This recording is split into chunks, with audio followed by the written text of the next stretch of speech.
കുല്ലു ഖിയാമ, ഒരാൾ കയറി വരുമ്പോൾ അയാൾക്ക് വേണ്ടി നിൽക്കുക എന്നത് ലാ ലിവാലിൻ വആലിമിൻ വവാലിദിഹി ഔ സയ്യിദിൻ, നാലാളുകളെ ഒഴിച്ചു നിർത്തിയാൽ ഈ നാലാളുകൾക്ക് വേണ്ടിയല്ലാതെ അയാൾ കയറി വരുമ്പോൾ അയാൾക്ക് വേണ്ടി എഴുന്നേറ്റ് നിൽക്കുക എന്നത് കുർഹഹും ഹദി, അത് കറാഹത്താണ് എന്ന് നീ മനസ്സിലാക്കിക്കൊള്ളുക. പൊതുവെയുള്ള നിയമം എന്താണ്? ഒരാൾ കയറി വരുമ്പോൾ അയാൾക്ക് വേണ്ടി നിൽക്കാൻ പാടില്ല. ഇസ്ലാമിലെ നിയമം അതെ. സലഫുകളുടെ കാലഘട്ടങ്ങളിൽ അവർ അഭിമാനം കൊണ്ടിരുന്ന മര്യാദകളിൽ ഒന്നായിരുന്നു ഒരാൾ കയറി വരുമ്പോൾ അയാൾക്ക് വേണ്ടി എഴുന്നേറ്റ് നിൽക്കുക എന്നത് അവർ ഇഷ്ടപ്പെട്ടിരുന്നില്ല. ഒരാൾ സദസ്സിലേക്ക് കയറി വരുമ്പോൾ നമ്മളെല്ലാവരും ഇരിക്കാൻ, അപ്പോൾ അയാൾക്ക് വേണ്ടി എഴുന്നേറ്റ് നിൽക്കുക എന്നത് മുൻഗാമികൾ വെറുത്തിരുന്ന കാര്യമാണ്. എന്നാൽ ഈ പറഞ്ഞതിൽ 4 വിഭാഗം ആളുകളെ ഒഴിവാക്കിയിട്ടുണ്ട്. ഒന്നാമത്തേത് വാലിൻ. വാലിൻ എന്ന് പറഞ്ഞാൽ വലിയുൽ അമ്ര, മുസ്ലിം ഭരണാധികാരി. വആലിമിൻ, രണ്ടാമത്തെയാൾ പണ്ഡിതന്മാരാണ്. മൂന്നാമത്തെയാൾ വവാലിദിഹി, അവൻ്റെ മാതാപിതാക്കളാണ്. നാലാമത്തെയാൾ ഔ സയ്യിദിൻ, അതല്ലെങ്കിൽ അവൻ്റെ സയ്യിദാൻ, അവൻ്റെ നാട്ടിലെ നേതാവ്, ബഹുമാനിക്കപ്പെടുന്ന ആളുകൾ. ഈ പറഞ്ഞ 4 പേരെ ഒഴിച്ചു നിർത്തിയാൽ അവർക്കു വേണ്ടിയല്ലാതെ എഴുന്നേറ്റ് നിൽക്കുക എന്നത് മക്റൂഹാണ്. അള്ളാഹുവിൻ്റെ റസൂൽ സല്ലല്ലാഹു അലൈഹി വസല്ലമയുടെ വ്യക്തമായ ഹദീസുകൾ ഈ വിഷയത്തിൽ വന്നിട്ടുണ്ട്. പണ്ഡിതന്മാരിൽ ചിലർ പറഞ്ഞു, ഇബ്നു ഖുദാമ റഹിമഹുല്ലാഹ് അദ്ദേഹം പറഞ്ഞു, ഒരാൾക്ക് വേണ്ടി എഴുന്നേറ്റ് നിൽക്കുക എന്നത് 3 തരമുണ്ട്.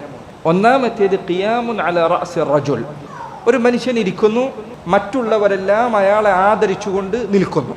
ഒരാൾ ഇരിക്കുക, ബാക്കിയുള്ള ചുറ്റുപാടുള്ള ആൾക്കാരെല്ലാവരും എഴുന്നേറ്റ് നിൽക്കുക. ഈ പറഞ്ഞത് വഹാദ ഫിഅലുൽ ജബാബിറ, അഹങ്കാരികളായ സ്വേച്ഛാധിപതികൾ അവരുടെ രീതിയിൽപ്പെട്ടതായിരുന്നത്. പഴയകാലത്തെ രാജാക്കന്മാർ അവരുടെ സന്നിധിയിൽ രാജാവ് ഇരിക്കും. റസൂലുള്ളാഹി സ്വല്ലല്ലാഹു അലൈഹി വസല്ലമയുടെ സദസ്സിൽ അവിടുന്ന് അവർക്കിടയിലെ ഒരാളാണ് എന്ന് തോന്നുന്നത് പോലെയായിരുന്നു അവിടുന്ന് ഇരുന്നിരുന്നത്. നബി സല്ലല്ലാഹു അലൈഹി വസല്ലമയെ അന്വേഷിച്ചുകൊണ്ട് ദൂരെ നിന്ന് വരുന്ന ആളുകൾ, ആരാണ് നിങ്ങളുടെ കൂട്ടത്തിൽ മുഹമ്മദ് സല്ലല്ലാഹു അലൈഹി വസല്ലം എന്ന് ചോദിക്കുമാർ അവിടുത്തെ അവർക്കിടയിൽ നിന്ന് തിരിച്ചറിയാൻ സാധിക്കുമായിരുന്നില്ല. രണ്ടാമത്തേത് ഒരാൾ അയാളെ കാണുമ്പോൾ എഴുന്നേറ്റ് നിൽക്കലാണ്. നീ ഒരു സ്ഥലത്തിരിക്കാം, ഒരാളെ ഞാൻ നടന്നു പോകുന്നു, നിന്നെ ഉദ്ദേശിച്ചുകൊണ്ടല്ല അയാൾ വരുന്നത്.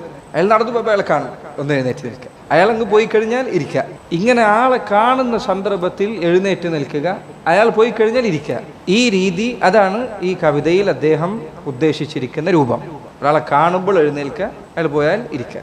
മൂന്നാമത്തെ രൂപം, ഒരാൾ നിന്നെ ഉദ്ദേശിച്ചുകൊണ്ട് നിന്റെ വീട്ടിലേക്ക് വരുമ്പോൾ അയാൾക്ക് വേണ്ടി എഴുന്നേറ്റ് നിൽക്കലാണ്. അത് നബി സല്ലല്ലാഹു അലൈഹി വസല്ലമയുടെ സുന്നത്താണ്. റസൂലുള്ളാഹി സ്വല്ലല്ലാഹു അലൈഹി വസല്ലം അവിടുന്ന് തൻ്റെ മകളായ ഫാത്തിമ റളിയല്ലാഹു അൻഹ അവർ വീട്ടിലേക്ക് വരുമ്പോൾ അവിടുന്ന് അവരുടെ അരികിലേക്ക് എഴുന്നേറ്റ് ചെല്ലുമായിരുന്നു. മകളാണ്, എന്നിട്ട് നബി സല്ലല്ലാഹു അലൈഹി വസല്ലം അങ്ങോട്ട് എഴുന്നേറ്റ് ചെല്ലുമായിരുന്നു. ഫാത്തിമ റളിയല്ലാഹു അൻഹ അല്ലാഹുവിൻ്റെ റസൂൽ സല്ലല്ലാഹു അലൈഹി വസല്ലമയെ കാണുമ്പോൾ അവരും അങ്ങോട്ട് എഴുന്നേറ്റ് ചെല്ലുകയും തൻ്റെ പിതാവിൻ്റെ കൈ പിടിക്കുകയും കയ്യിൽ ചുംബിക്കുകയും ചെയ്യുമായിരുന്നു എന്ന് ഹദീസിൽ കാണാം. റസൂലുള്ളാഹി സ്വല്ലല്ലാഹു അലൈഹി വസല്ലമയുടെ സുന്നത്തിൽപ്പെട്ടതാണ് ഒരു അതിഥി വീട്ടിലേക്ക് കയറി വരുന്നത്. അപ്പോൾ ചില ആളുകൾ ഈ ഹദീസ് തെറ്റായി മനസ്സിലാക്കുന്നത് കൊണ്ടാണ് അവിടെ തന്നെ ഇരിക്കും, പാടില്ല. ഒരാൾ വീട്ടിലേക്ക് അതിഥിയായി കയറി വരുമ്പോൾ അയാളെ സ്വീകരിക്കാൻ വേണ്ടി അങ്ങോട്ട് ചെല്ലണം. അത് അതിഥികളെ സ്വീകരിക്കുക എന്നതിൻ്റെ മര്യാദയിൽപ്പെട്ടതാണ്. ശരി, ഇവിടെ അദ്ദേഹം പറഞ്ഞു 4 ആളുകൾ ഒഴിച്ചു നിർത്തിയാൽ അവരല്ലാത്തവർക്ക് വേണ്ടി എഴുന്നേറ്റ് നിൽക്കുക എന്നത് മക്റൂഹാണ്. ഹംബലി മദ്ഹബിൽ ഈ വിഷയത്തിൽ 3 അഭിപ്രായങ്ങളുണ്ട്. ഒന്നാമത്തെ അഭിപ്രായം, മാതാപിതാക്കൾക്ക് വേണ്ടി അല്ലാതെ എഴുന്നേറ്റ് നിൽക്കാൻ പാടില്ല. നീ ഇരിക്കാൻ, അതിൻ്റെ ഉമ്മയോ ഉപ്പയോ അങ്ങനെ നടന്നു പോകണം, എഴുന്നേറ്റിക്കണം. അതല്ലെങ്കിൽ അവരെ ബഹുമാനിക്കുക എന്നതിനു വേണ്ടി നീ നിൻ്റെ ഇരിപ്പിടത്തിൽ നിന്ന് എണീക്കണം. രണ്ടാമത്തെ അഭിപ്രായം, ദൂരയാത്ര കഴിഞ്ഞ് തിരിച്ചു വരുന്നവർ അവർക്ക് വേണ്ടി അല്ലാതെ എഴുന്നേറ്റ് നിൽക്കുന്നത് മക്റൂഹാണ്. മാതാപിതാക്കൾക്കും വരെ പാടില്ല, ഒരാൾക്കും പാടില്ല. ദൂരയാത്ര കഴിഞ്ഞു വരുന്ന ഒരാൾ അയാളെ സ്വീകരിക്കുന്നതിന് വേണ്ടി അയാളെ കണ്ടാൽ എഴുന്നേറ്റ് ചെല്ലാം. ജാബിർ ബിൻ അബ്ദുല്ലാഹ് റളിയല്ലാഹു അൻഹു അദ്ദേഹം അബിസീനിയയിൽ നിന്ന് തിരിച്ചു വരുന്ന സന്ദർഭത്തിൽ അദ്ദേഹം മദീനയിലേക്ക് എത്തിയപ്പോൾ നബി സല്ലല്ലാഹു അലൈഹി വസല്ലം അദ്ദേഹത്തെ സ്വീകരിക്കുന്നതിന് വേണ്ടി അങ്ങോട്ട് എഴുന്നേറ്റ് ചെന്നിട്ടുണ്ട്. അതാണ് ഈ പറഞ്ഞ അഭിപ്രായത്തിനുള്ള തെളിവ്. ഇമാം അഹ്മദ് റഹിമഹുല്ലാഹ് അദ്ദേഹത്തോട് ചോദിക്കപ്പെട്ടപ്പോൾ അദ്ദേഹം ഈ ഹദീസാണ് അതിന് തെളിവായി പറഞ്ഞത്. മാത്രമല്ല അദ്ദേഹം പറഞ്ഞു, ലാ അഅലമു ബിഹി ബഅസൻ ഇദാ കാന അല തദയ്യുനി മഹബ്ബതൻ ഫില്ലാഹ്, അള്ളാഹുവിൻ്റെ പേരിൽ സ്നേഹിക്കുക എന്ന അർത്ഥത്തിൽ ദീനിൻ്റെ ഭാഗമായി കൊണ്ട് ഒരാളെ സ്വീകരിക്കാൻ വേണ്ടി എഴുന്നേറ്റ് ചെല്ലുക എന്നതാണെങ്കിൽ അത് തെറ്റില്ലാത്ത കാര്യമാണ്. ഇമാം അഹ്മദ് റഹിമഹുല്ലാഹ്. എന്നാൽ ദുനിയാവിന് വേണ്ടിയാണെങ്കിലോ പാടില്ല. ഇൻഷാ അള്ളാഹ് ഇനി വരുന്ന ചില വരികളിൽ അത് വരുന്നുണ്ട്. ദുനിയാവിൻ്റെ ഉദ്ദേശത്തിന് വേണ്ടി പാടില്ല എന്ന് ചിലർ പറഞ്ഞിട്ടുണ്ട്. ഒരാൾ അള്ളാഹുവിൻ്റെ പേരിൽ സ്നേഹിക്കുമ്പോൾ അയാൾ ദൂരയാത്ര കഴിഞ്ഞ് തിരിച്ചു വരുമ്പോൾ അയാളെ സ്വീകരിക്കുന്നതിന് വേണ്ടി എഴുന്നേറ്റ് ചെല്ലുക എന്നത് അനുവദനീയമാണ്. മൂന്നാമത്തെ അഭിപ്രായം ഈ കവിതയിൽ പറഞ്ഞ അഭിപ്രായമാണ്. 4 വിഭാഗം ആളുകൾ അവരൊഴിച്ചുള്ളവർക്ക് വേണ്ടി എഴുന്നേറ്റ് നിൽക്കാൻ പാടില്ല, അവരെ കണ്ടാൽ എഴുന്നേറ്റ് നിൽക്കാൻ പാടില്ല. ഇബ്നുൽ ജൗസി റഹിമഹുല്ലാഹ് അദ്ദേഹം പറയുന്നു, തർക്കുൽ ഖിയാമി കാന ശിആറ സലഫ്. ആളെ കണ്ടാൽ എഴുന്നേറ്റ് നിൽക്കുക എന്നത് ഉപേക്ഷിക്കൽ സലഫുകളുടെ അടയാളമായിരുന്നു. അവരങ്ങനെയായിരുന്നു, ഒരാളെ കണ്ടാൽ എഴുന്നേറ്റ് നിൽക്കില്ല. സുമ്മ സാറ തർക്കുൽ ഖിയാമി കൽ ഹവാനി ബിശ്ശഖ്സ്. എന്നാൽ ഇബ്നുൽ ജൗസി അദ്ദേഹം പറയുന്നു, എൻ്റെ കാലഘട്ടത്തിൽ ഇപ്പോൾ ഒരാളെ കണ്ടാൽ എഴുന്നേറ്റ് നിന്നിട്ടില്ലെങ്കിൽ അത് അയാളെ നിന്ദിക്കുന്നത് പോലെ ആയിരിക്കുന്നു.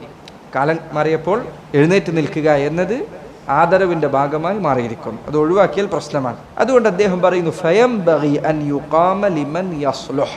അതിനാൽ എഴുന്നേറ്റ് നിൽക്കാൻ അർഹതയുള്ള ആളുകളെ കണ്ടാൽ എഴുന്നേറ്റ് നിൽക്കലാണ് യോജിക്കുന്നത്, കാലഘട്ടം മാറിയത് പരിഗണിച്ചുകൊണ്ട്.